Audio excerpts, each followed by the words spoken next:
ये निकम्मी सरकारों को जाता है जिनकी वजह से हमें उत्तराखंड छोड़ना पड़ा।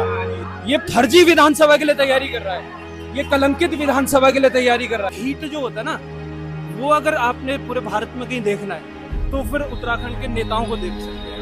हम इस राज्य के गार्जियन से गार्जियन, ये राज्य ऐसे हाथों में जा चुका है जो इस राज्य के संसाधनों को बेच रहा है।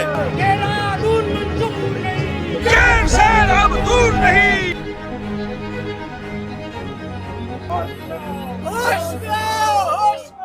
नमस्कार साथियों, स्वागत है एक बार आप सभी का हमारे चैनल में। आज स्थायी राजधानी गैरसैंण जो लगातार कुछ सरफिरे आप उन्हें कह सकते हैं, पहाड़ प्रेमी आप उन्हें कह सकते हैं, जो भी आप संज्ञा उन्हें देना चाहें, आज उनके द्वारा अब एकता विहार धरना स्थल से उठकर पद यात्रा देहरादून के अलग अलग स्थानों पर शुरू की जा रही है। आज इतवार के दिन जून की भीषण गर्मी में जब आप घरों पर आराम फरमा रहे होंगे, कुछ राज्य प्रेमी राजधानी गैरसैंण के लिए जो निरंतर संघर्ष कर रहे हैं, वो आज पद यात्रा इस जून की भीषण गर्मी में कर रहे हैं। हमारे साथ इस वक्त जो पूर्व सैन्य अधिकारी ब्रिगेडियर डंगवाल साहब जी मौजूद हैं। देखिए, सबसे पहले पृथक राज्य उत्तराखंड जो है एक पहाड़ी राज्य है और इसलिए जो है यहाँ पे जब ये पृथक राज्य बना था तो उसमें यही मांग हुई थी कि इसकी जो राजधानी जब तक जो है पहाड़ में नहीं होगी तब तक यहाँ का विकास जो है उस तरीके से नहीं हो पाएगा जैसा कि यहाँ की अपेक्षा है। सर, आजकल आपके वीडियो सोशल मीडिया में बहुत वायरल हो रहे हैं। आप मुख्यमंत्री पुष्कर सिंह धामी जी के लिए हास्यास्पद शब्दों का उपयोग कर रहे हैं, ऐसा क्यों सर? आपकी कोई व्यक्तिगत दुश्मनी है उनसे? ऐसा बिल्कुल नहीं है। ये तो एक मुहावरा है, छछूंदर के सर पर चमेली का तेल, जिसका ये मतलब होता है कि जो व्यक्ति अपने कार्यभार के लिए अयोग्य होता है, अगर उसको वो जिम्मेदारी दे दी जाती है तो उसके लिए ये मुहावरा बनाया गया है। तो मेरा कोई व्यक्तिगत उनसे कोई भी किसी भी तरह का उनकी दुश्मनी नहीं है या उनसे कोई विवाद नहीं है। ये तो सिर्फ मैं ये कहता हूँ कि वो एक अयोग्य यहाँ के मुख्यमंत्री हैं, जो कि यहाँ के जन सरोकारों को और जनता की जो महत्वाकांक्षाएं हैं उनकी पूर्ति करने में जो है वो बिल्कुल विफल हुए हैं। बहुत बहुत धन्यवाद सर। चलिए अब कुछ और बुजुर्ग लोगों की तरफ बढ़ते हैं। सर, मेरा सबसे पहला सवाल ये है कि कुछ लोग कह रहे हैं ये आंदोलन कुछ रिटायर्ड अफसरों का है जो अब घर में नहीं बैठे हैं और सड़कों पे उतर गए हैं अपने समय व्यतीत करने के लिए, क्या ऐसा है सर? उन लोगों के लिए मेरा जवाब, हम इस राज्य के गार्जियन से गार्जियन, ये राज्य ऐसे हाथों में जा चुका है जो इस राज्य के संसाधनों को बेच रहा है, जिसको ये फिक्र नहीं है कि इस राज्य की राजधानी होनी चाहिए। माननीय पांगती जी जो 86 वर्ष के हैं, क्या वे इसलिए आ रहे हैं कि उनको टाइम पास करना है? धिक्कार हो उन लोगों को जो ऐसी भावनाएं रख रहे हैं। ये रिटायर्ड लोग नहीं है।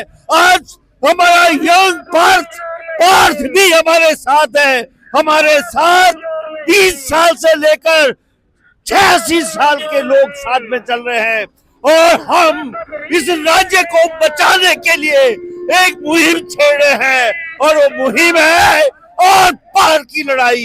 हम छोड़ेंगे नहीं इन गद्दारों को जिन्होंने इस राज्य के संसाधन गुजरात के लोगों को बेचकर हमारे युवाओं को अंधेरों में धकेल दिया है, अंधेरों में।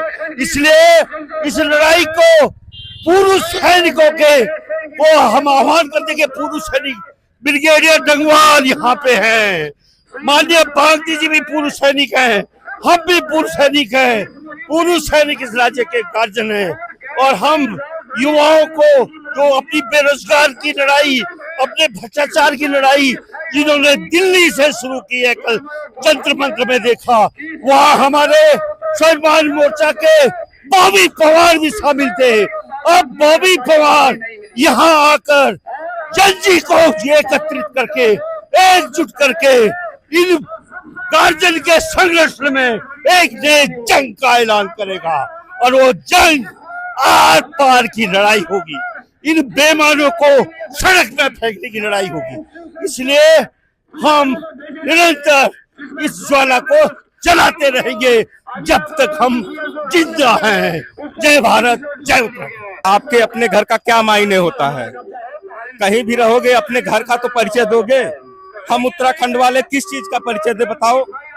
इतने 26 साल हो गए, हमें आज तक हमारी राजधानी नहीं मिली है। उत्तराखंड की पहचान पहाड़ों से होती है, फूलों की वादियां हैं, पहाड़ों की घाटियां हैं। तो हमारी राजधानी ही जब पहाड़ों पे नहीं रहेगी तो पहाड़ों का वैल्यू कौन समझेगा। हमारी पहचान तो पहाड़ों से ही है ना। अगर हमारी राजधानी पहाड़ों पे रहेगी तो लोग आएंगे, लोग जानेंगे उत्तराखंड की खूबसूरती के बारे में।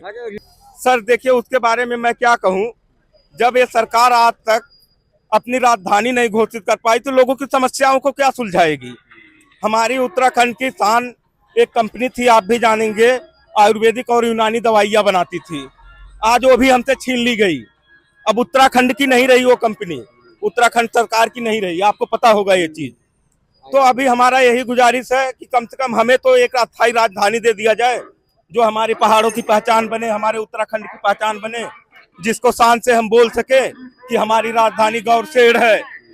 दिल्ली से उत्तराखंड हमें हमारा दर्द जो हमने 35 सालों से वहाँ पीड़ा झेल रहे हैं, हम इस राज्य के मालिक हैं और दूसरे राज्यों में जाके हमें नौकरी करनी पड़ रही है, मजदूरी करनी पड़ रही है 14-14 घंटे अपने बच्चों को पालने के लिए। हमारी सरकार इतनी निकम्मी थी कि जब अन्य राज्य हमें आज से 20 साल पहले भी 6000 की नौकरी दे रहे थे, हमारी सरकारें हमें उस टाइम भी नौकरी नहीं दे पाई यहाँ पे। तो हमें यहाँ से जो विस्थापित किया है उसका पूरा श्रेय यहाँ की सरकारों को जाता है, ये निकम्मी सरकारों को जाता है जिनकी वजह से हमें उत्तराखंड छोड़ना पड़ा। और मैं उत्तराखंड की जनता से एक निवेदन करना चाहूंगा और उन्हें बताना चाहूंगा कि ये राज्य जो है हमें ना तो किसी ने भीख में दिया था और न ही किसी ने दान में दिया था। ये हमारे 42 शहीदों के लहू पे सींचा हुआ राज्य है और अफसोस की बात है और बड़े दुख की बात है कि हम उत्तराखंड के निवासी इसके आदी बन चुके हैं। हमें शर्म आनी चाहिए, बिना अस्थायी राजधानी के राज्य के हम निवासी हैं, हमें शर्म आती है ऐसे में। तो उठो, जागो, अभी समय है, बचाओ अपने उत्तराखंड को, अपनी उत्तराखंडियत को बचाओ, अपने उत्तराखंड के बच्चों का भविष्य बचाओ। जय भारत, जय उत्तराखंड। लेकिन एक अभागा इकलौता उत्तराखंड है जो उत्तरती तौर पे तो आगे नहीं बढ़ा। इवन जो 2000 में जब राज्य का गठन हुआ था वहां से बहुत ज्यादा पीछे आ चुका है, बैकवर्ड में आ चुका है। आप देखिए, राजधानी किसी भी राज्य के संचालन व्यवस्था और राजनीति सामाजिक संचालन के लिए एक महत्वपूर्ण स्थान होता है। लेकिन ये राजधानी भारत का इकलौता राज्य है उत्तराखंड, इसकी राजधानी हमें आज तक नहीं मिल पाई है। कितने शर्म की बात है, ये राजधानी का ना होना। युवा क्या कर रहा है, युवा क्या कर रहा है? देखिए, जो युवा है वो तो अब इस विधानसभा के लिए तैयारी कर रहा है। ये देहरादून के अस्थायी राजधानी में बनी हुई अस्थायी विधानसभा के लिए तैयारी कर रहा है। ये फर्जी विधानसभा के लिए तैयारी कर रहा है, ये कलंकित विधानसभा के लिए तैयारी कर रहा है। मैं उनको बोलना, हम लोग पता नहीं, मैं समझ में नहीं आ रहा कि इतने एक होता है जिद्दी और दूसरा होता है ढीठ। जिद्दी होना अच्छा है, जिद्दी अपने मान सम्मान, अपने रोजी रोटी, कपड़ा, मकान, स्वास्थ्य, शिक्षा, सड़क, बिजली, पानी, जल, जंगल, जमीन की व्यवस्थाओं के लिए जिद्दी होना अच्छा है। पर ढीठ जो होता है ना, वो अगर आपने पूरे भारत में कहीं देखना है तो फिर उत्तराखंड के नेताओं को देख सकते हैं आप।